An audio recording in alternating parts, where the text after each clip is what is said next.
So Genesis 1 and 2, famous foundational chapters of the Bible, obviously can get a little controversial in terms of how that relates to modern geological theories and all the rest. How do you preach Genesis in a way that doesn't just talk about the Creator God, but goes to a Christ-centered direction?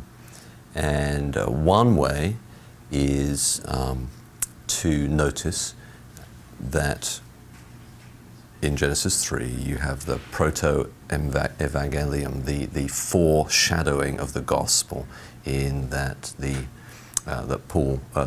Luther notices in terms of Genesis chapter 3 that the heel will be bruised, the serpent will be crushed, and these are themes that are fulfilled in the New Testament. That's one way.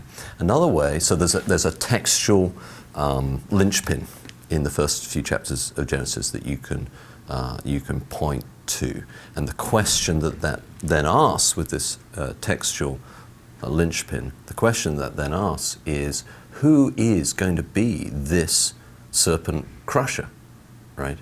Where's that going to come from? And in some ways, the rest of Genesis, and indeed the rest of the Old Testament, are asking, who is this serpent crusher? So Cain and Abel, when they come along, Adam and Eve, they, in a sense, Eve is almost immediately beginning to wonder, could this be the serpent crusher?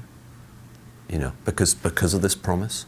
And so you get this, immediately you're set up right from the beginning, this theme of creation, fall, and then the hope of God's promise for a serpent crusher. And so it's not only a textual sort of hint, it's also a question mark that the rest of Genesis and throughout the rest of the Old Testament, you're looking for this figure to crush the serpent.